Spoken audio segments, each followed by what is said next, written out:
E aí, tudo bem? Estamos de volta. Então, seguindo o rolê aí de liberdade total pra gente falar sobre o que a gente quiser por aqui, né? Trocar ideias de repente. E no meu caso, fazer um monólogo aqui, esperando que alguém que veja queira conversar, debater, né? Trazer mais ideias, porque é isso, eu tô a fim de aprender com as pessoas. Então,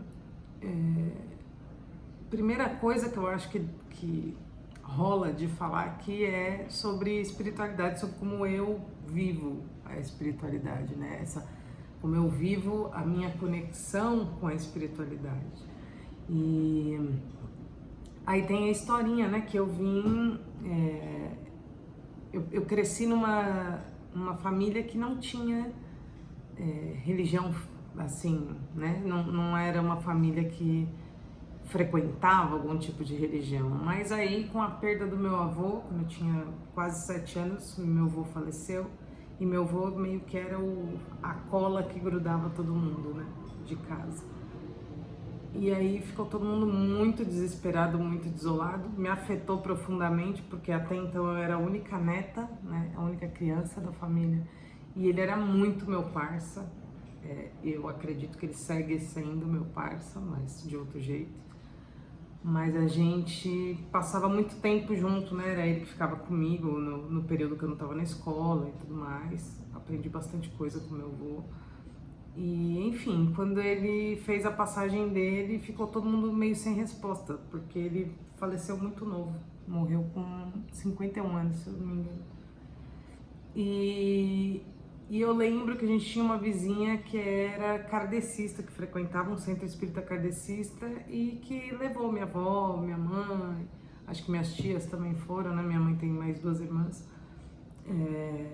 E no espiritismo kardecista, de alguma forma, elas encontraram as respostas que eram mais reconfortantes para aquele momento de luto, né?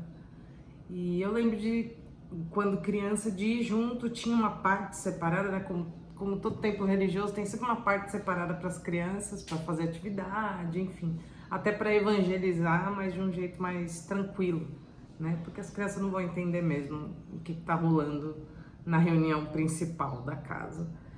E nessa época, então, a gente ia muito no centro espírita. Eu sinceramente não acho que entrou nada na minha cabeça nessa época, assim. Eu ia lá mais pra brincar, né? Eles liam historinhas e tudo mais. E rolou uma coisa muito louca que nessa fase infantil eu comecei a ler um monte de livro espírita, livro de adulto, tipo livros da Zíbia Gasparetto, que eram romances, mas que romances que falavam sobre o afterlife, vamos dizer assim, né? Sobre a vida dos espíritos, sobre essa conexão dos espíritos com quem ainda estava nesse planeta, enfim. Mas para mim eu li aquilo como se fosse tudo ficção, então não entrou na minha cabeça de um jeito, ou pelo menos eu acho que não entrou de um jeito evangelizador, por assim dizer, né? E passou-se o tempo, a minha mãe se converteu na igreja evangélica e minha avó voltou para a igreja católica com aquele advento do movimento carismático da igreja católica. Minha avó virou uma pessoa bem, vamos dizer assim, com um hiperfoco no lance da igreja católica. Minha avó é mega ultra beatona, assim, vamos dizer. Minha avó nunca mais se relacionou com ninguém depois que meu avô morreu. Ela tinha 40 e poucos anos quando ele morreu. E ela meio que se pendurou nessa coisa da religião, foi o bote salva-vidas dela. E ela segue assim até hoje, né? Isso aí já tem 40 anos, mais de 40 anos. A minha mãe, por sua vez, deu um giro aí pelas igrejas evangélicas até encontrar uma linha que batesse mais fundo nela, né? Que conversasse melhor com ela, com as crenças dela e tudo mais. E segue na igreja evangélica. E é isso, então a configuração da minha família é essa. Ah, e eu tenho meu pai, meus pais são separados, e meu pai faz parte da Congregação Cristã no Brasil, que para mim, ao meu ver, é uma igreja cristã também, evangélica também, né? Os trejeitos são muito de igreja evangélica, mas rola uma tretinha aí entre as igrejas evangélicas e a congregação, dizendo que a congregação é seita, enfim. Eu nunca entendi essa treta, pra falar a verdade. Tá todo mundo falando das mesmas pessoas, vou dizer assim, dos mesmos personagens bíblicos. Por que tem treta, né? É um bagulho muito louco. Mas enfim.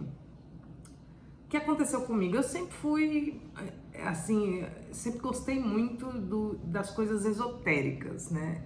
E durante algum tempo, quando a minha mãe não tinha se convertido ainda também ao cristianismo pela igreja evangélica, minha mãe até me dava presentinhos, eu não sei se vocês vão lembrar, tinha uma loja que chamava Além da Lenda, que era uma febre o bagulho, e que vendia bruxinhas, duendes, né, gnomos, essas coisas esotéricas. Eu sempre fui fascinada pela estética do bagulho, não tinha nada a ver com conexão espiritual, mas eu sempre gostei de acender incenso para perfumar a casa, sempre gostei muito de vela decorativa, aromática e tudo mais, mas segui minha vida navegando sem prestar muita atenção nessa parte espiritual, né? E foi só quando eu morei no México, eu morei no México de 2014 até 2019, começo de 2019, e foi só lá que eu comecei a prestar atenção nisso. Por passar vários perrengues, a gente começa a clamar por algum Deus, né? E com esse histórico aí de cristianismo na família, né? De várias maneiras, mas de cristianismo, eu costumava fazer minhas rezas, vamos dizer assim, para Deus diretamente. Em algum momento da vida eu rezava para Jesus, mas tudo muito eu e eles, né? Sem ir em lugar nenhum. Eu sempre tive um certo pavor de entrar em igreja católica, por exemplo, por causa das estátuas. Eu era bem cagona, então era meio creepy, assim, era um bagulho que eu não gostava muito de entrar e ficar muito bem sozinha, assim, tipo, medinho de filme de terror, né? Mas lá no México, tem a minha amiga que mora lá já há muito tempo, muitos anos, desde essa época, que e sempre foi devota de São Miguel Arcanjo. E eu nunca prestei muita atenção nessa parte da história dela, mas sempre soube que ela era devota. E no México tem uma cidadezinha que chama San Miguel de Allende, que é onde tem uma festa para São Miguel, uma festa anual. E tem a igreja lá super bonita, meio goticona, assim, antiga, assim, aterrorizante para mim. Mas eu topei em algum momento lá, enquanto eu morava lá, eu topei com ela para essa cidadezinha para ir para essa festa. E me lembro que eu ponho muito esse momento como um momento marcante na minha jornada espiritual, porque eu me lembro dela ir numa lojinha comprar uma vela para ela, uma vela para mim, que a gente tinha um espaço dentro da igreja que era para acender vela, fazer seus pedidos para São Miguel e tudo mais. E eu lembro que eu falava para ela, meu, que besteira, não, nada a ver, né, não sou devota, nada a ver. São Miguel vai ouvir o que eu vou pedir para ele. E eu tenho um lance que até hoje é muito real, que eu não sei pedir. E eu tô trabalhando nisso, mas eu não sei pedir as coisas para a espiritualidade, eu não sei pedir ajuda para a espiritualidade. Normalmente eu dou uma travada, assim, e aí eu acabo agradecendo e não consigo fazer pedidos mesmo, como todo mundo diz que é para fazer, né? Então, eu sou esquisita mesmo, gente, não sou muito normal. Enfim, ela insistiu, me deu a tal da vela, era uma vela assim dentro de um copo, grandona.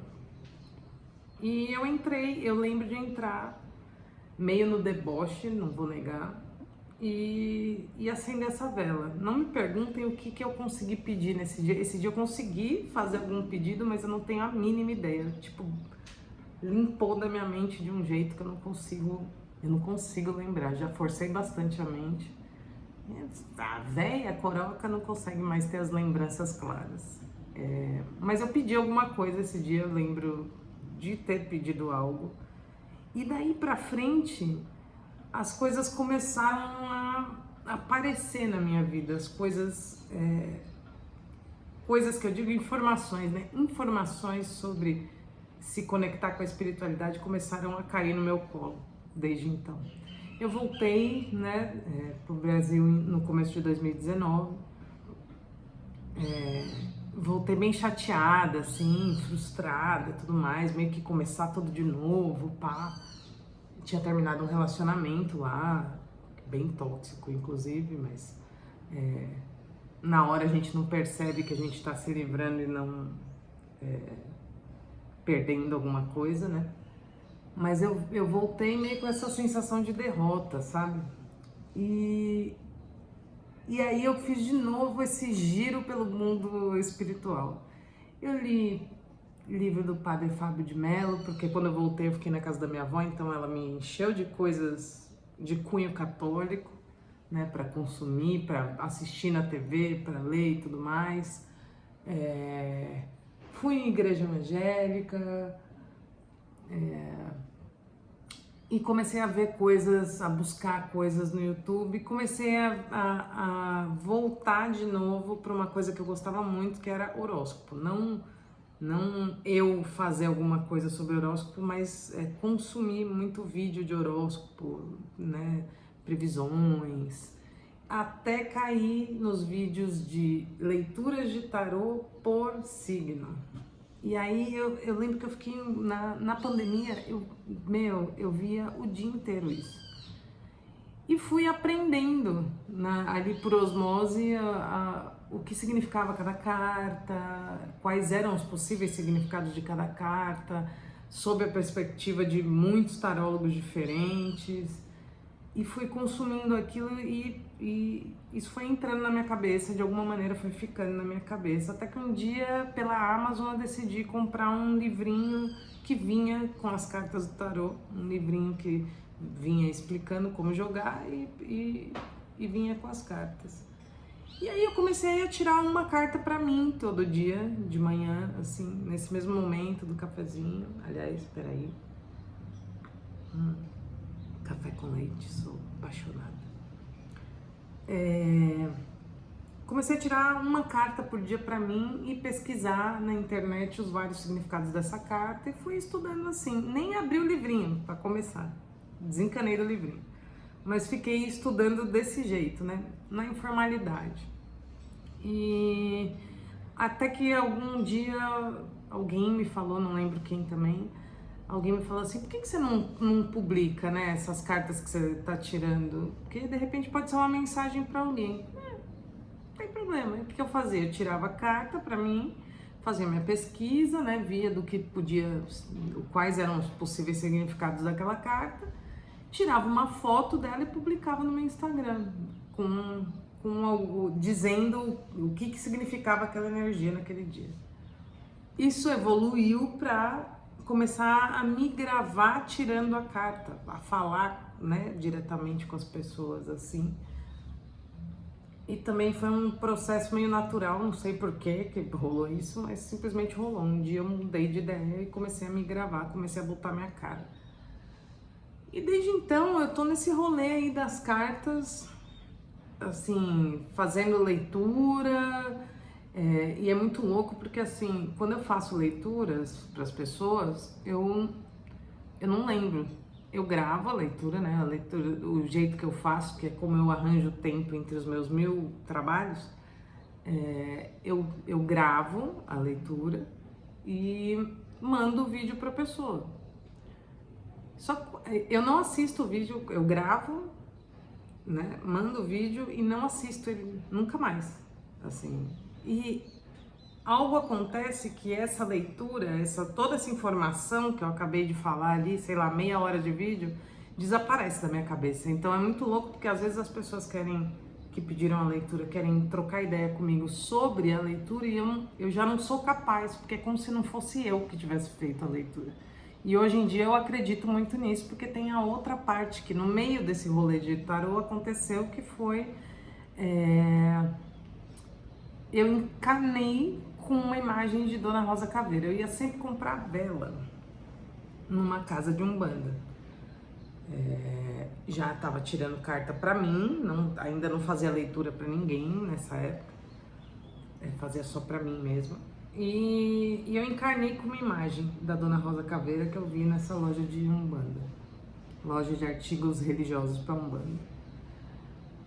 E aí eu queria, porque queria uma de um determinado tamanho, tinha uma gigantesca na loja e eu perguntei se não tinha menor e a menina falou, vai chegar. E aí eu fui semanas a fio nessa mesma loja comprar minhas velas, as coisas de tomar banho, né, de fazer banho de ervas, porque também sou bem fã disso. E toda vez que eu perguntava, eu falava, ainda não chegou, não sei o quê. E virou um hábito eu perguntar isso, sei lá, passou meses rolando isso. E um dia, bem despretensiosa, como força do hábito, eu perguntei pra ela, e aí, e a imagem nunca veio, né, não sei o que. Ela falou, não, hoje tem. E me trouxe a imagem. E aí me deu um frio na barriga assim, que eu falei, vixi, é agora. Então chegou o momento dela ir pra casa comigo. Só que ainda sem conhecimento nenhum, sem entender o que significava aquela entidade, nada. Me chamou a atenção a imagem, porque eu sempre fui atraída por imagens de caveiras, inexplicavelmente. E inclusive tenho tatuagens de caveiras e tudo mais. Levei a Dona Rosa Caveira pra casa. Nessa época eu tava morando num apartamento e primeiro por uns tempos ela ficou dentro do meu quarto e aí em algum momento alguém que era da Umbanda falou pra mim, olha, não é legal ela ficar dentro de casa, você tem que pôr pra fora, né, é uma pombagira. Não sei do que vocês estão falando, mas beleza. Coloquei ela numa varandinha, tinha tipo uma varandinha nesse apartamento, coloquei ela na varandinha. Achava super cruel deixar a imagem no tempo, né? Mas enfim, deixei lá. Me orientaram assim, quem era da religião, deixei lá, pá. E eu comecei a ter a sensação de que a imagem falava comigo.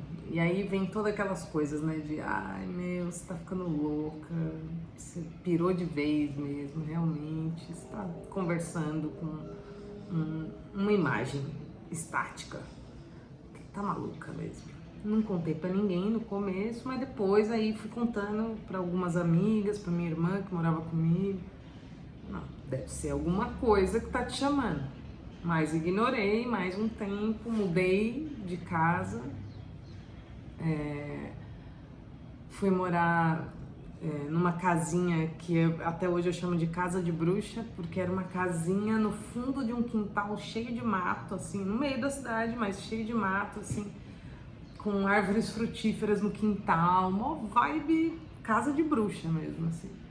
Muito problemática a casinha, infelizmente, por isso que eu tive que sair de lá, mas até hoje é um lugar que eu lembro, assim, como refúgio mental, sabe? Que eu passei bons momentos, passei maus momentos também, porque chovia dentro de casa, a casa era velha, tinha muito problema de umidade, mofo, enfim, saí por causa dessas coisas, né? Mas vamos dizer que a estética do lugar me agradava muito e foi morando nesse lugar que essa conexão com Dona Rosa Caveira se intensificou e que aí finalmente eu decidi ir até um terreiro para ver do que se tratava tudo isso, né? E comecei a frequentar um terreiro na primeira vez que eu passei com uma entidade cigana, né, passei por consulta, eu falei, olha, eu tenho uma imagem de Rosa Caveira em casa. Mas você sabe cuidar dela? Como assim cuidar? Não, peraí que você vai falar então com o cigano cabeça da casa. Eita, o negócio é sério. Fui lá, conversei com ele me orientou que tinha que fazer assentamento, que tinha que fazer algumas coisas, né, pra montar um cantinho pra ela, porque ela ficava lá, nessa casinha, ela ficava tipo do lado de fora, no vitrô do banheiro, porque a minha mesa de trabalho ficava dentro do meu quarto e a janela era bem grandona, e eu ficava olhando para ela o dia inteiro. Então eu coloquei ela ali mais para ela ficar na minha vista do que qualquer coisa. E aí eu fiz o cantinho, né? Fiz uma casinha de Exu em casa, que em teoria, depois eu entendi que não era nem para eu ter a imagem em casa, segundo eles, né? Essa casa de Exu era para ser no terreiro, que tem os assentamentos, tem fundamento e tudo mais. Mas como eu já tinha levado ela para casa, então era melhor eu fazer as coisas do jeito certo. Então esse pai de santo foi na minha casa, inclusive, para meio que, eu não sei como dizer isso, abençoar o cantinho que eu fiz para ela. Junto com ela, eu fui orientada a colocar outra imagem, que é a imagem de Exu Caveira, e eu não tinha absolutamente nenhuma informação sobre Exu Caveira. Sobre Rosa Caveira eu tinha procurado saber da história dela, em vida e tudo mais, mas não me sentia conectada. E rolou um lance assim que, quando eu montei esse espaço, a tal da casinha de Exu, e botei as duas imagens ali e tudo mais, e acendia vela uma vez por semana, fazia oferenda, né? Fazia o padê deles, colocava bebida e tudo mais. Quando eu fiz isso, eu lembro que na hora que eu sentava na frente eu colocava uma cadeira na frente da casinha e sentava para trocar ideia, né? Porque eu sempre fiz isso com Deus, com qualquer entidade ou espírito, eu troco ideia, é normal. Eu não consigo fazer uma reza preparada nem nada. Eu acho que eu me comunico melhor do mais natural possível. E eu lembro que logo no começo, logo depois de montar esse espaço, eu ficava muito chateada porque eu não conseguia me sentir conectada com a Exu Caveira. Era um bagulho muito doido, assim. Não conseguia me sentir conectada, e aí eu achava que eu tava fazendo alguma merda, que tinha algum problema, várias dúvidas na cabeça, né? Demorou muito para eu conseguir ter essa sensação de conexão, porque o que é se sentir conectado? É ter essa sensação de que a entidade, de que aquele espírito tá ali te ouvindo e tá do seu lado, né? Tá a seu favor e não contra você. Então eu fui insistente com o Exu Caveira, eu fui insistente. Hoje em dia tá suave. Já entendi que também uma qualidade de espírito, né? Uma qualidade de entidade que tá em outra camada de vida, no multiverso aí, enfim, tá em outra dimensão, mas que tem algumas características que pra gente são muito humanas, que tem uma personalidade, entendeu? E Exu Caveira é essa personalidade mais reservada, mais quieta, né? Resolvedor de problemas, enfim. Isso é coisa pra gente aprofundar em algum outro vídeo. Mas rolou isso, então eu estava no terreiro, fiz a casinha de Exu em casa, olha a reviravolta, né? E as cartas torando ainda no tarô, fazendo as cartas todo dia e tudo mais, começando a atender pedido de leitura de tarô de algumas pessoas próximas e tal. E eu saí do terreiro depois de um tempo, né? Eu entrei, foi tudo muito rápido, assim, entrei super empolgada, e aí me chamaram para fazer parte da casa, e aí já comprei minha roupa branca, e aí, porque você é médium, e lá, e... Só que enquanto eu fiquei indo no terreiro, eu não sentia absolutamente nada. E quando eu tava em casa, com a minha casinha de Exu, só eu, os cachorros e as minhas imagens, eu sentia um monte de coisa sobrenatural, né? E era isso, sensações, ideias que vinham assim na cabeça do nada, que é o que eu entendo agora, que é como eu escuto, vamos dizer assim, as orientações da espiritualidade desse jeito, dentro da minha cabeça. Mas no terreiro eu não ouvia e não sentia nada. E eu via todo mundo numa vibe, uma galera incorporada. Ajudava, né, na praticidade ali do do momento e tudo mais, mas não sentia nada, não sentia nada, não sentia nada, até que eu decidiram por mim, né? Porque foi assim, eu queria sair desse terreiro, de qualquer terreiro, na verdade, eu queria sair e eu não saía, não tomava decisão, aí eu consegui um emprego que justamente ia precisar de mim no dia e nos horários que rolava a reunião no terreiro. Ou seja, eu não ia mais poder ir porque eu precisava trabalhar. Então, foi a desculpa perfeita, talvez, para eu sair.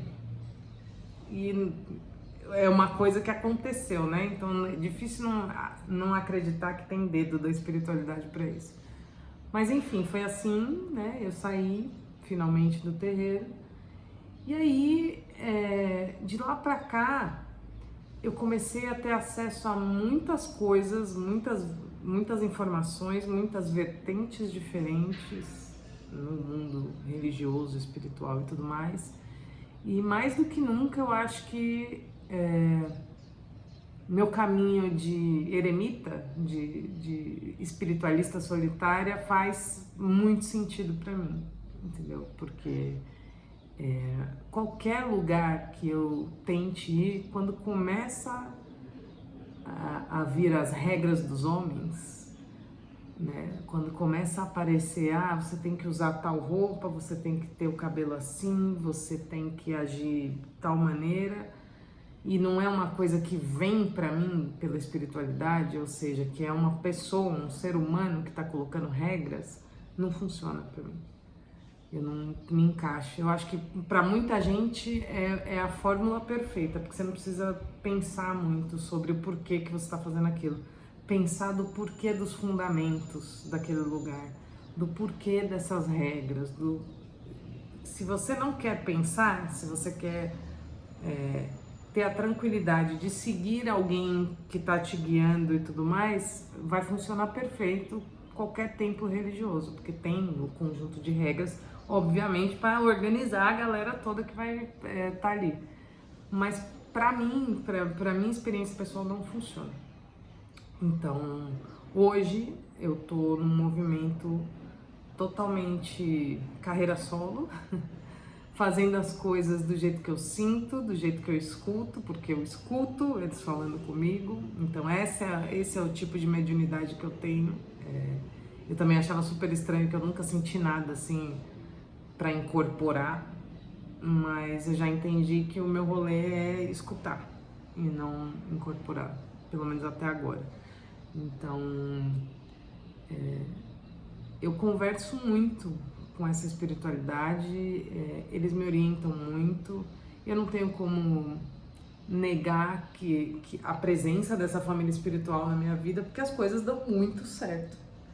E aí, como é que eu vou dizer que não tem dedo da espiritualidade se as coisas estão andando, né? Eu acho que é isso, é a velha história a gente vai pelo exemplo, né? Se você vê uma pessoa que ali se diz super iluminada e super espiritualizada e a vida dela tá uma merda, tem um caroço nesse angu, né? Tem alguma coisa errada, porque não era pra estar uma merda. E não tô dizendo não só de materialidade, tô dizendo da pessoa tá boa da cabeça, da pessoa tá lúcida, da pessoa tá de bem com as pessoas, né? Conviver em harmonia, não causar treta, não ir atrás de discórdia, enfim, todo esse conjunto. Uma pessoa que tá de bem com a vida e que a vida tá levando ela para evoluir de alguma forma ou de algumas formas. Então, eu me sinto essa pessoa. As coisas acontecem na minha vida desde então de um jeito mágico mesmo, né? Oportunidades aparecem, pequenos movimentos acontecem, grandes movimentos acontecem, e logo vocês vão entender por que eu tô falando de grandes movimentos também, mas eu não tenho como negar essa presença na minha vida. E eu acho muito bonito que eu vivo, porque é muito chocante, a gente vai conversar disso em próximos vídeos, mas é muito chocante normalmente para as pessoas quando eu falo de toda a gama de espiritualidade que eu convivo, porque para muitas pessoas as entidades e os espíritos e as divindades que eu me conecto nem se conversariam, né? Mas para mim faz sentido, para mim existe, funciona, funciona para minha cabeça, né? Funciona o meu entendimento, e eu não tenho como negar que todos eles estão realmente presentes na minha vida. Então eu acho bonito isso, de poder ter a liberdade de seguir vários caminhos espirituais em um só. E acho muito louco também porque é sob medida, sabe? Eu acho que cada pessoa tem ali uma família espiritual muito peculiar e que talvez não esteja se conectando com todo mundo que poderia, porque preconceito, né? Porque eu sou de tal religião, então nessa tal religião não dá pra falar com outra religião, né? A gente sabe como isso funciona, mas é assim, eu sou uma pessoa que se considera ocultista, exatamente porque eu me interesso, me informo e me conecto com coisas do oculto. E elas são muitas e várias, e talvez não faça muito sentido para muita gente que tenha dogmas muito certinhos, mas para mim faz super sentido, e a gente vai discorrer disso por aqui, até porque pode ter alguém que passe pela mesma coisa e que sofre em silêncio aí, achando que está fazendo alguma coisa errada. E eu acho que espiritualidade, para finalizar o papo de hoje, eu acho que espiritualidade é uma coisa muito pessoal e precisa ser livre. A gente caga regra para tudo nessa vida, né? Até para conviver em sociedade, precisa, claro, ter se não virar terra de ninguém, né? Precisa ter algumas regrinhas, um manual de convivência, vamos dizer assim. Só que entre você e a sua espiritualidade, é entre você e sua espiritualidade. Ninguém devia apontar o dedo. Ou receber orientação de gente que já tá nesse rolê da espiritualidade é uma coisa. Receber regra de gente é outra. Então, assim, eu recebi muita orientação, continuo recebendo muita orientação, e a gente vai falar disso aqui também, dessas pessoas, mas a gente tem que ter a consciência, na minha opinião, a gente tem que ter a consciência de que esse caminho é muito pessoal, né? Esse caminho espiritual é muito pessoal, e você não pode tentar se encaixar num padrão imposto por outros seres humanos, porque não vai funcionar. Sempre vai ficar alguma coisa que não dá conexão, não dá liga. Então, eu acho que a gente precisa abrir a cabeça. Essa é só minha humilde opinião, pela vivência que eu tô tendo. Eu acho realmente que a gente tem que abrir a cabeça para as várias experiências que a gente pode ter com entidades de outras dimensões, espiritualidade num contexto geral, e é isso. Tem bastante coisa para falar sobre isso, mas a gente vai destrinchando, porque eu já tô aqui há meia hora, blá blá blá, e meu café com leite, ó, esfriou. Sacanagem, vou ter que ir lá esquentar. Mas é isso, a gente se fala em breve. Bye.